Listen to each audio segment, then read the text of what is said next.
All right. Let's see. We're just about to get started. So, working out a few details on my end, so hang tight for just a minute.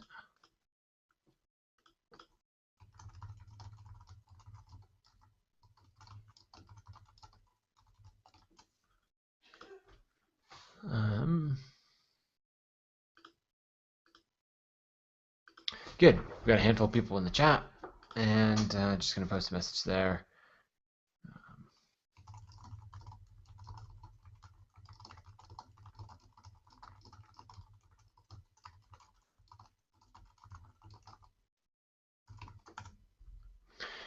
Okay.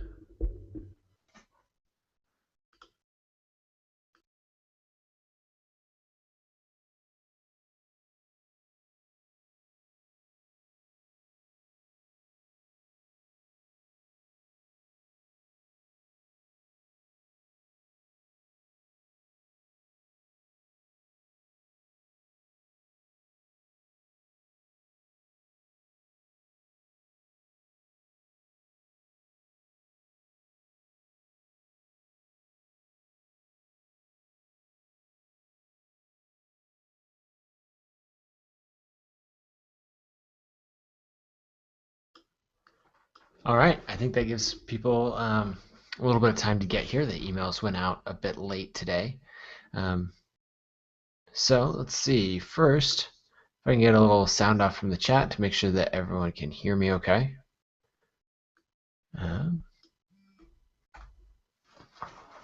Let's see. Everything should be good there. Also, if you have any questions throughout this, we've got a few spots that will be taking questions throughout, and you can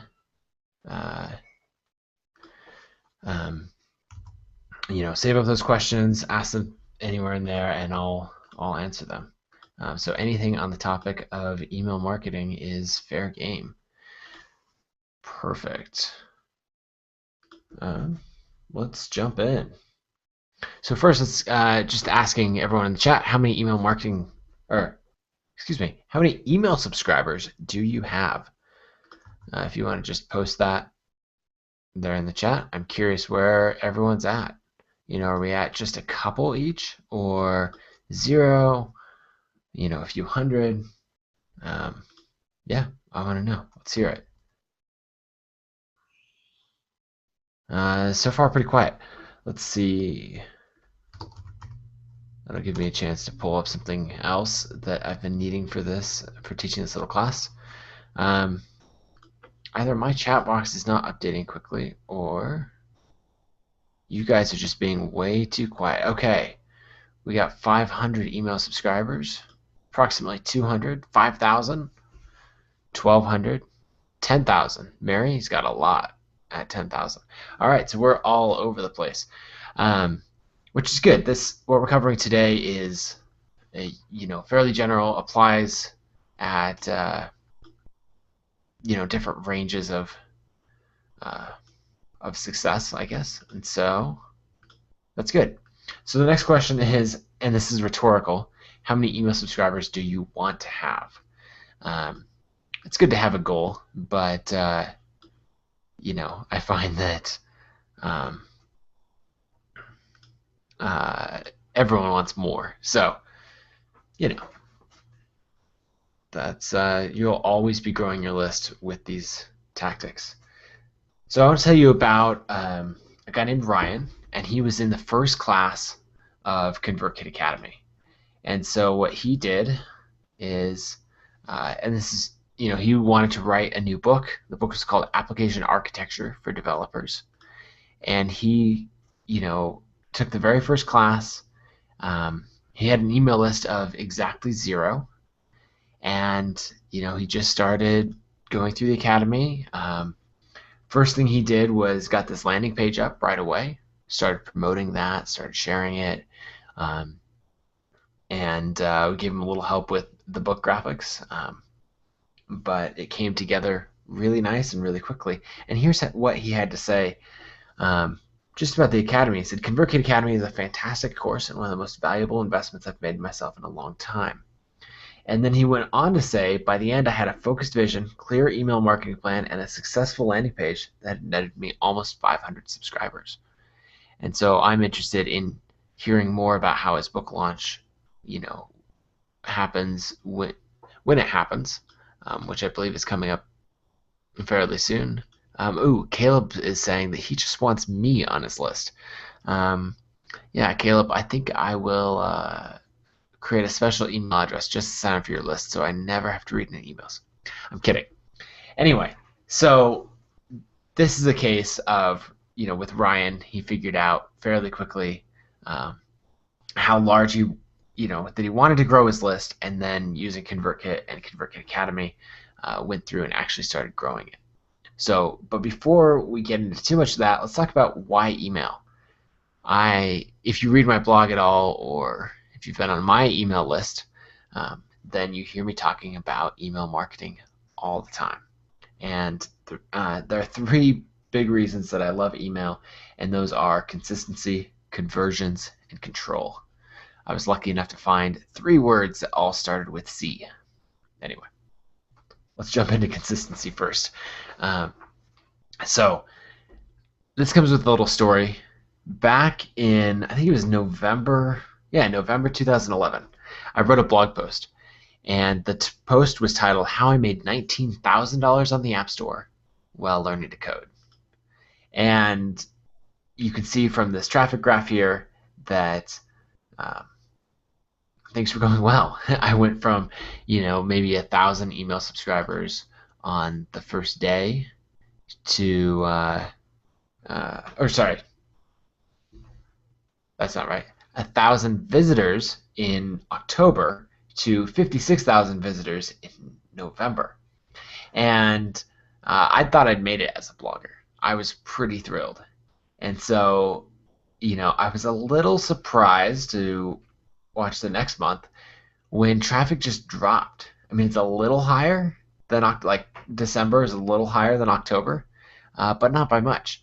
And in fact, if you hid November 2011 from that chart, you wouldn't notice really any kind of difference. You wouldn't be wondering, hey, what happened then? Was anything interesting going on then? You wouldn't notice anything. So there was no consistency here. And that traffic graph is all over the map. Eventually, I started building an email list. And actually, you can start to see July 2012, traffic starts to grow more consistently. Each month is bigger than the last. And then I do a big launch, December 2012. That's that big spike.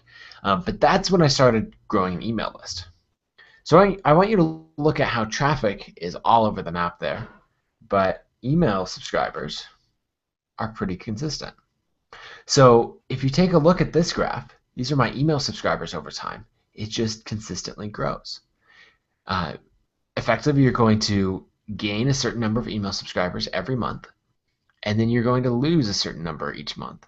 And so long as you gain more than you lose each month, your list will grow. You can see that March 2013, my list shrunk the tiniest bit. But other than that, email is a very consistent, predictable revenue source. Not revenue source, growth pattern, I guess. And the connection that I want to make to revenue is that email subscribers are like recurring revenue for your audience. So if you've ever heard that selling a SaaS app or something, or a subscription of some kind is better because it's predictable and it grows over time, versus having these big spikes and ups and downs in revenue from like one-time sales or downloadable products or something like that. Email is the same way, that it's predictable and consistent. So first reason I like it is email is consistent. Next reason is conversions. So you might be wondering, why email and not Twitter or Facebook? Because effectively you want a way for you to push out content to your subscribers. That's important. You don't want to have to wait for them to come to you. But Twitter, Facebook, RSS, all of these have ways for people to subscribe to your content, follow you on Twitter, friend you on Facebook, whatever, and let you push out content to them. And so, why choose email over one of these other ones? And the important thing is to look at conversion rate by traffic source. And so these numbers are provided by my friends at Gumroad. And if you take a look, we've got 2.2% conversion rate from YouTube. So this is if someone is on YouTube, clicks through to a Gumroad sales page, 2.2% of the people who do that will purchase from YouTube. 5.4 from Twitter, 6.3 from Facebook, and 9.4 from email. So you can see that email is almost twice, or converts almost twice as high as Twitter does. It's a little less for Facebook, but you can see already that email is by far the clear winner. Those are just fantastic conversion rates.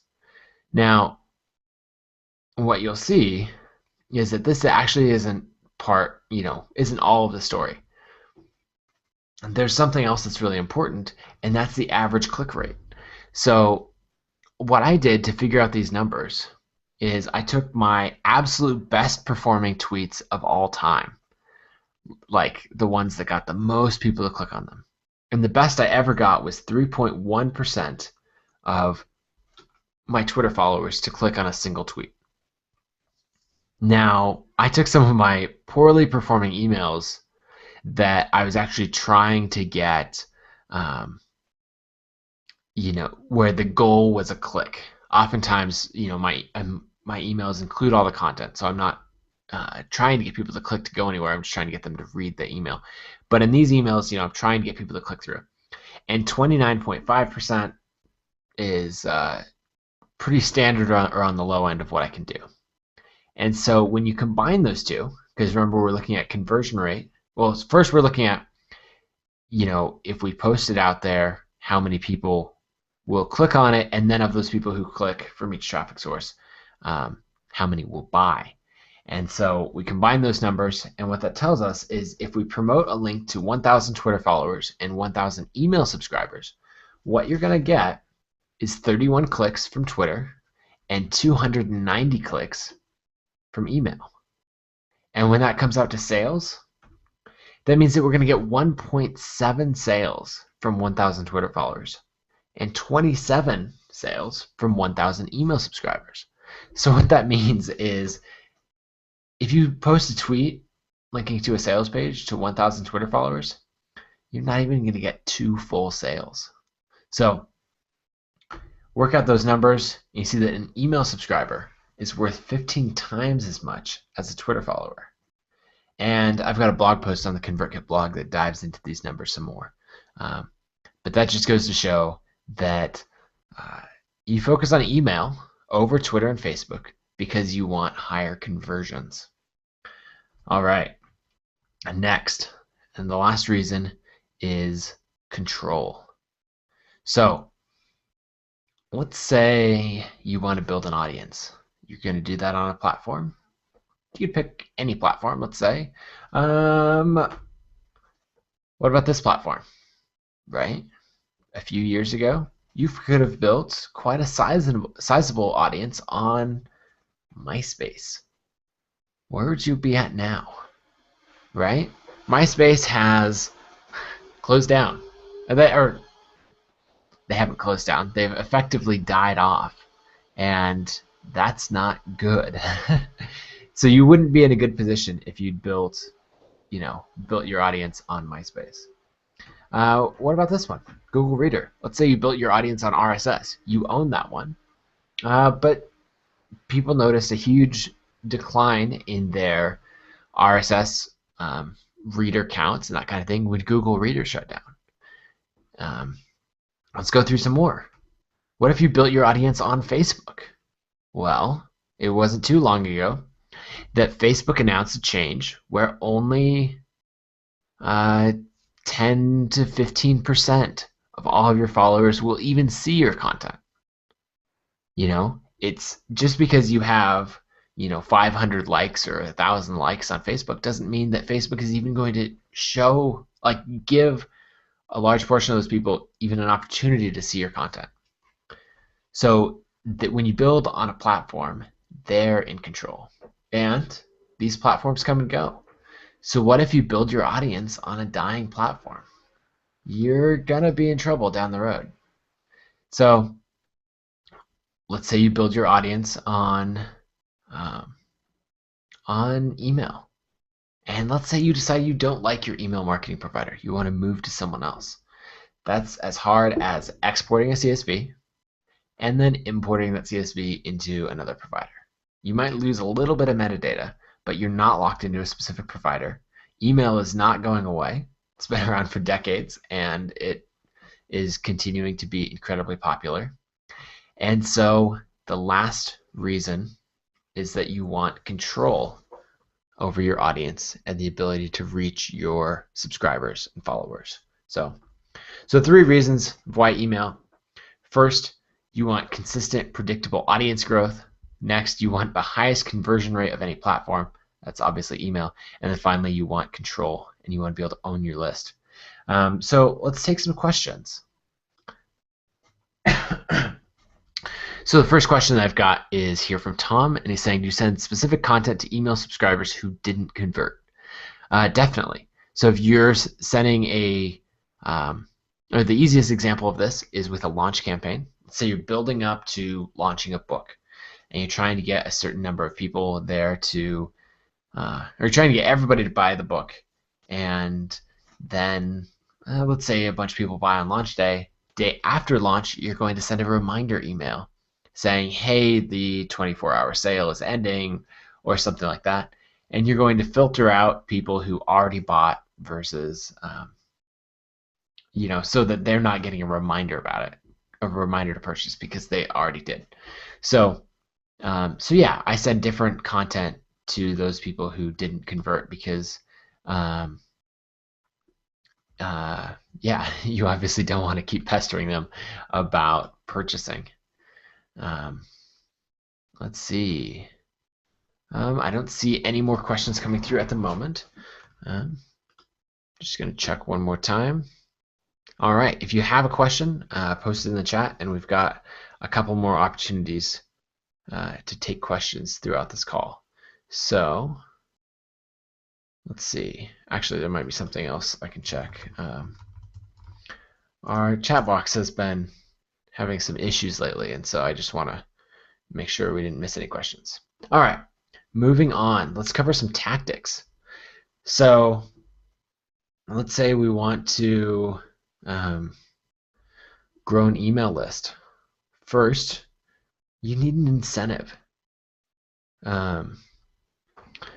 And with that incentive, really what you're asking, or what people will be asking you, is why should I join your list?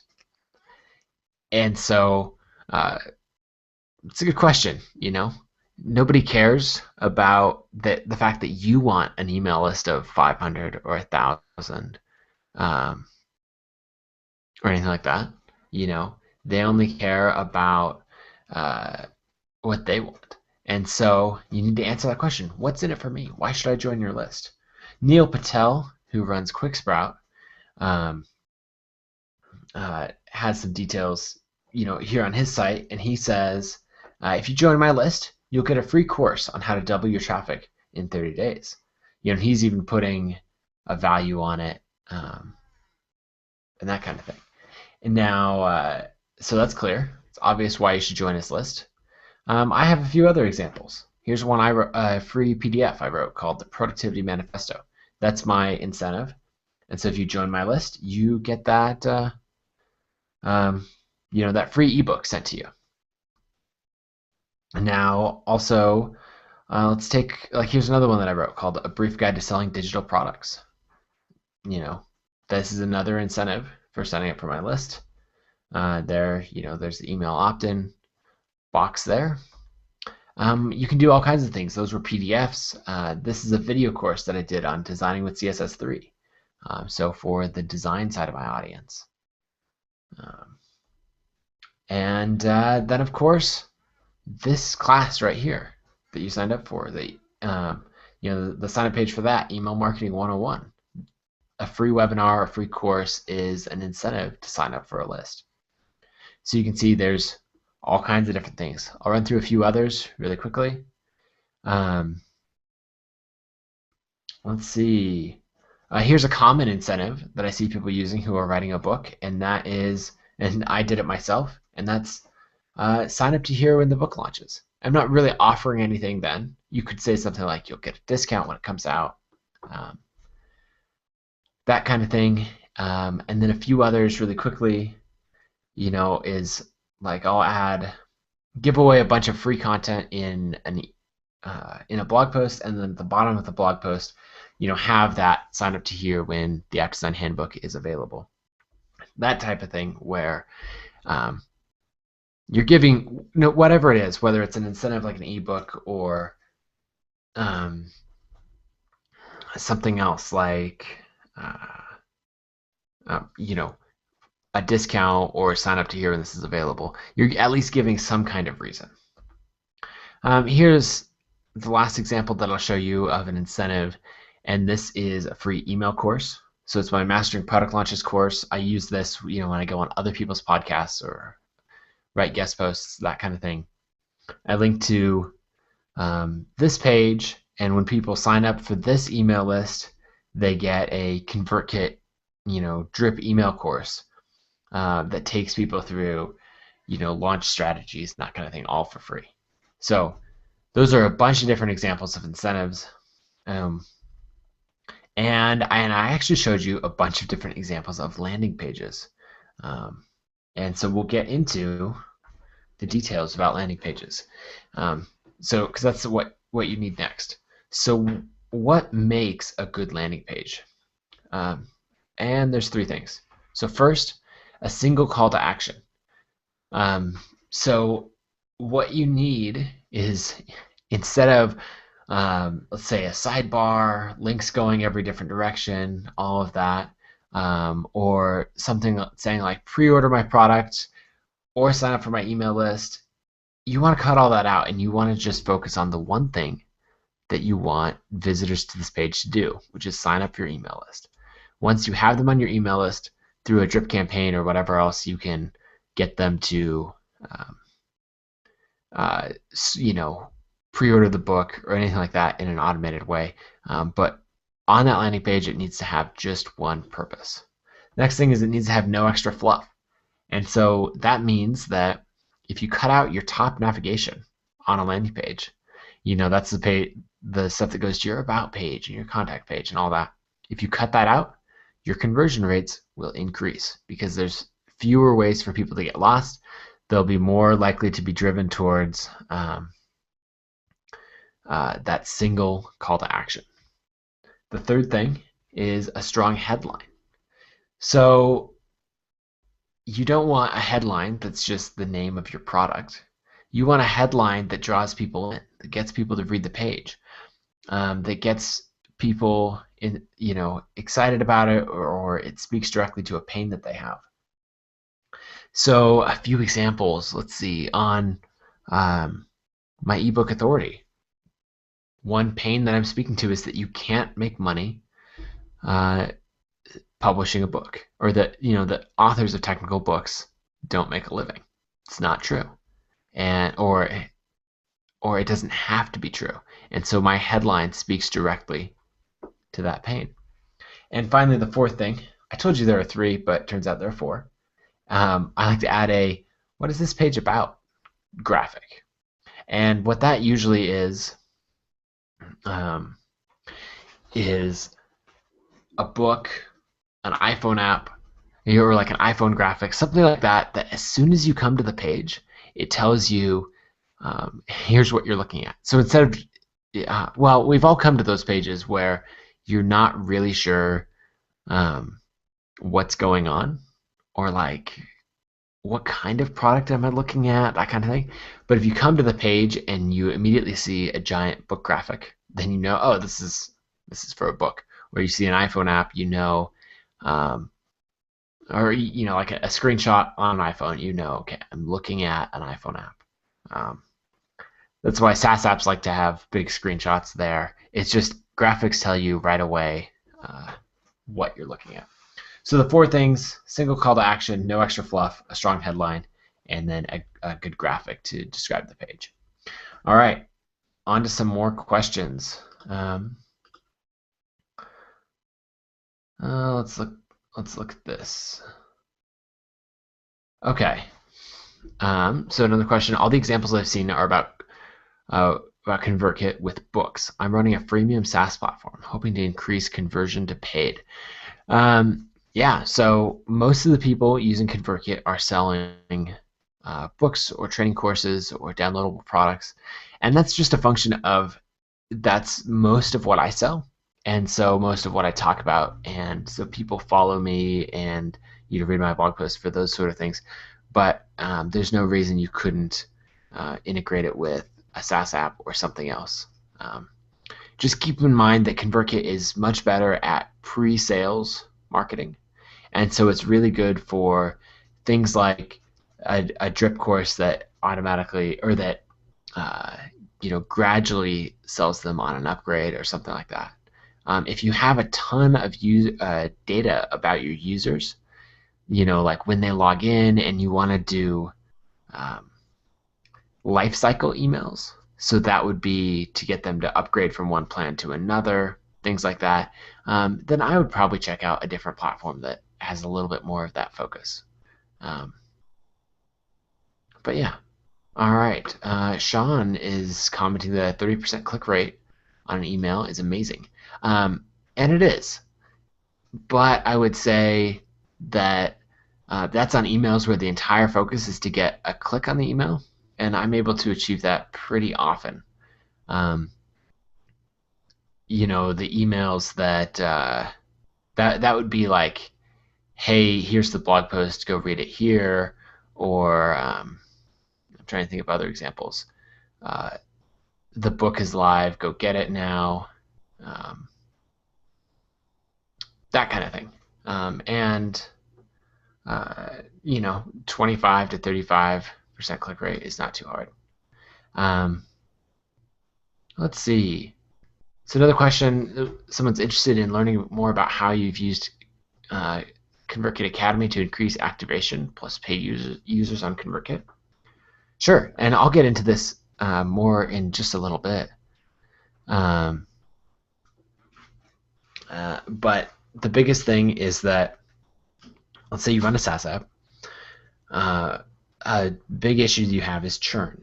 And so you want to look into why people churn, why they cancel, and what you'll find, and at least what I found, and I've written a few blog posts on this, is that people were canceling because they weren't using the tool. They weren't successful with it yet. They didn't have email subscribers. And so ConvertKit Academy is entirely focused on making people successful with email marketing, not just making sure that they learn how to use the tool or learn how to get that kind of thing set up, but also that they know how to get their first 100 email subscribers, or they know how to grow their list, and they have feedback on all of that. So I guess to the question of, as far as increasing activation and paid users, we went from probably 1 in 5, maybe 1 in 10 trials still being around in 3 to 6 months, to now I'd say it's 9 in 10 ConvertKit Academy customers are still around. Well, we don't quite have 6 months of data, but currently our numbers are something like we've taken 60 some people through the Academy, and 55 of them are still using ConvertKit every day. So I'm pretty happy with those numbers. All right, let's go for some more questions.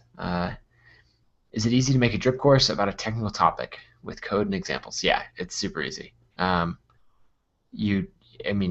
Code examples work well in email. You can style the emails with CSS if you want to. So yeah, that's one of the things, and I'll show you in just a minute, that ConvertKit does really, really well, is setting up drip email courses. The next question, have you noticed any impact on email campaigns due to Gmail tabs? I haven't. There's an example. Who has good data on this? Let me think. The email marketing company Litmus. They actually do design, cross-platform testing for design emails. and so they have a lot of integrations with a bunch of different providers. And let's see, what was I saying about them? Oh, they have a great blog post. If you just search Gmail tabs, litmus, something like that, you'll find a video that they did where they, run some numbers across hundreds of thousands of emails sent, and you can see there's not a big impact from Gmail tabs. Yeah.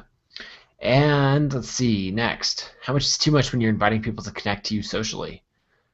I don't really understand the question. Yeah.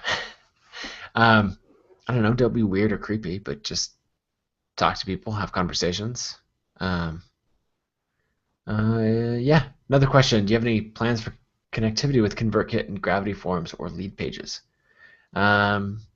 We have an integration that we're beta testing with Zapier, and so that lets us integrate with a whole bunch of people. If you want in on that beta, just let me know.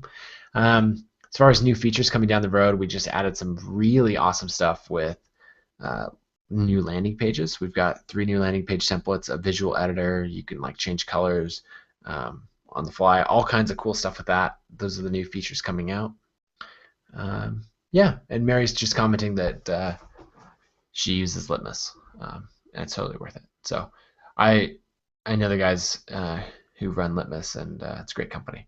So all right, let's dive into a little bit more about ConvertKit, why you should use it, and really the reasons to tell you why you should use it has a lot to do with why I built ConvertKit, and there's a couple reasons. So first is I was using MailChimp, and I found that it was really hard to give out an incentive. So we talked earlier about how incentives are really important and really valuable, and they increase conversions. Well, MailChimp does not make that easy. Let's say you want to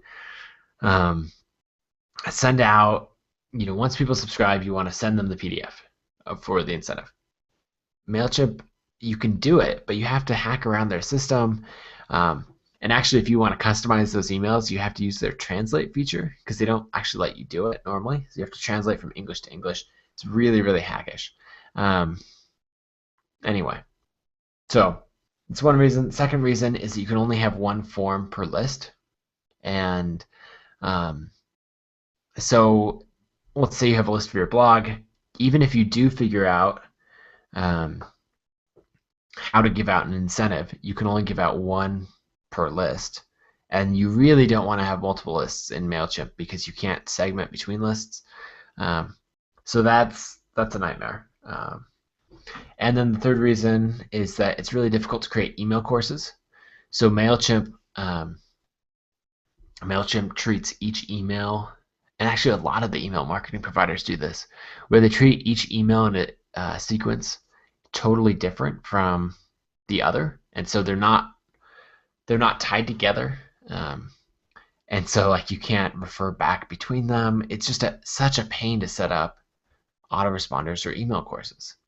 So those are the 3 big reasons that I created ConvertKit. And then as I built the tool, and I use it for, I think I've gained over 20,000 email signups through ConvertKit so far. And I'll be happy to answer more about that in just a minute. But basically, I learned all of these best practices as I was growing my list, and then I also learned that I was having to hack around these other tools that weren't built with these best practices in mind. So ConvertKit grew for a while, and then I started to see some issues, like we brought up a little earlier based on that question about ConvertKit Academy, where people were using the tool but not getting the list growth that I wanted, or their subscriber counts weren't high enough. And so that's when I started ConvertKit Academy to add a training and a hands-on help component to that.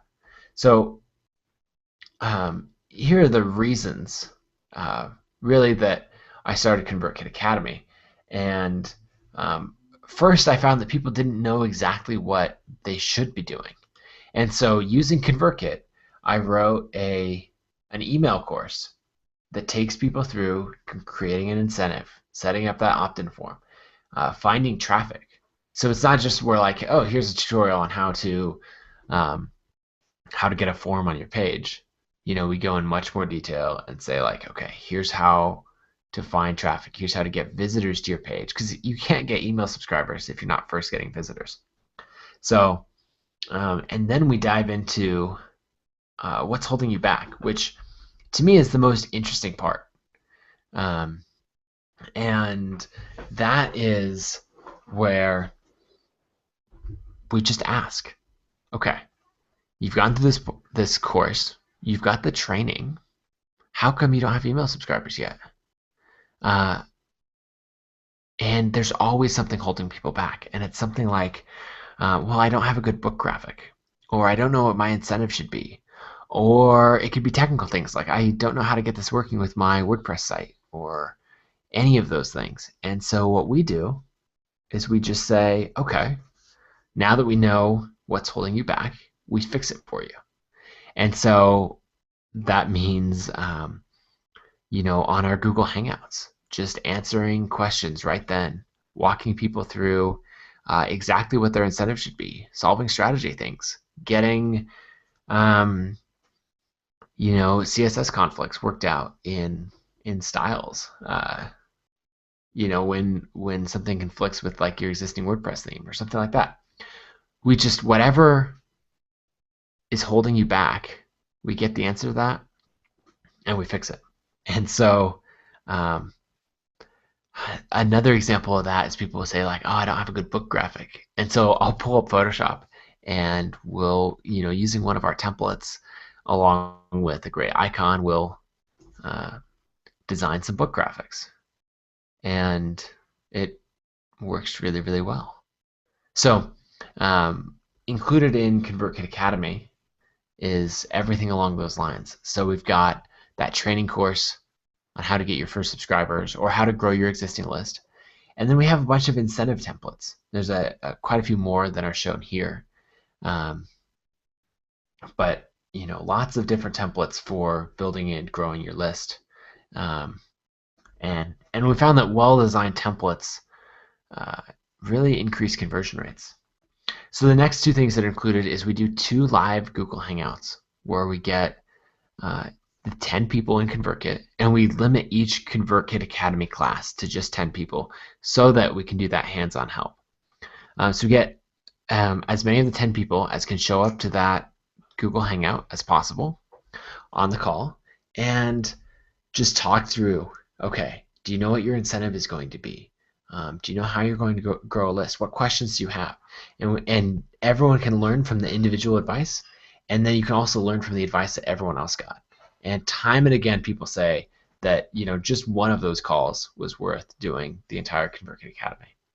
So the other thing we do that I mentioned earlier is we give help designing that incentive. So if you don't have Photoshop or you don't know how to design, then we'll work with you to create a great incentive graphic and design that for you.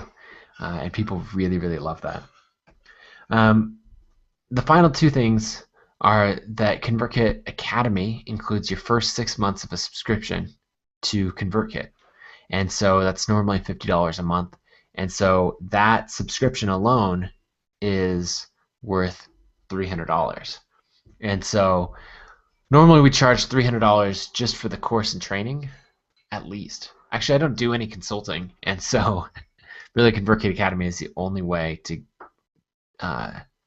have me on a call answering questions and strategizing with you. So actually, if I did consulting, I would charge far more than that.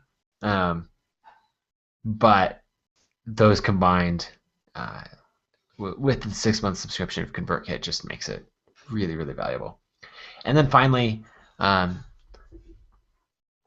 everyone who goes through ConvertKit Academy takes action.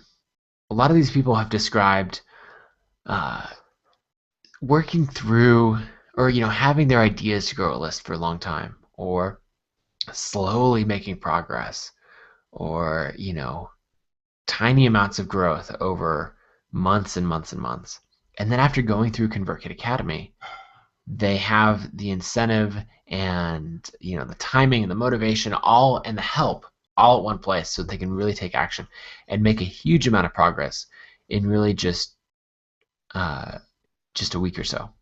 So that's what is included in ConvertKit Academy. All of that is for just $300. And as I mentioned earlier, normally I'd sell just the course for that much, not including, the Hangouts or the 6-month subscription to ConvertKit. So I'm putting all this together because I really want to see people grow their audiences and be really successful, and I want to see them use ConvertKit to do it. So we open up ConvertKit in batches of 10 at a time. One of those is opening today. I should say ConvertKit Academy. It is $300 to sign up. That includes everything that we just talked about. And I'm just going to grab a link to drop into the chat. And you can sign up. There's the link there. There's a little more detail on that page, and then if you scroll down to the bottom is the direct sign up link where you can put in your credit card to reserve your spot. And there's that direct sign up link in the chat. Here it is on the screen. And then while a few people are signing up, I want to run through what a handful of people have done since signing up for ConvertKit Academy. So let's go back to Ryan's example. So this is the one I showed you in the beginning. He picked up over 500 email subscribers, and really, it really grew his list. And I'm really looking forward to that launch. Another example is Brooks, who he put together this landing page. I designed that little book cover for him, and that went really well, and his list is growing nicely. Here's another one from Jason, who put together a landing page. He did his own book graphic using our template and started growing his email list. Here's another one with one of our landing page templates, another book graphic that we put together. And Dennis said, that just having a book cover design for him was totally worth the cost of ConvertKit Academy. Purnima went through the very first class of ConvertKit Academy. She's been growing her list ever since then. And it's fun to be on her email list because, I get to see all this great content that she's putting out. And that's really, really exciting. And then I want to tell you about Anthony. So I actually had the pleasure of meeting Anthony in Philadelphia like a month and a half ago. And he and I talked for a long time. He's a huge fan of ConvertKit and ConvertKit Academy. But he says, in 1 week, I grew my email list from 0 to nearly 100 subscribers, all through an upcoming book offer on creating a killer resume and a downloadable tip guide. So here's his landing page. He's actually created a bunch of different landing pages and forums inside of ConvertKit, and some awesome stuff there. So yeah, there's a page there, convertkit.com/academy/sign-up. And that is right there in the chat box as well. If you want to go ahead, create an account. If you're still, have any questions or things you're wondering what's in there, I'll be hanging out and taking a couple questions now. So let's look back. Okay, so Josh is wondering when this academy would start. And so yeah, I'll give you a little summary on the timing of the academy. So let's see. Today is Wednesday. And so on Friday, you'll start getting those first lessons. And so those lessons you'll have all weekend where those lessons will be coming through. And they come through about till the middle of next week. Next Tuesday, we'll do that first call where we get everyone on there and, just talk through any issues, see how things are going. And that call is about an hour long. And then throughout the rest of next week, you'll get a few more, tips and strategy emails. We've got a few on growing your list and just some neat tricks to get more subscribers. And then the following Tuesday, we'll have our second and final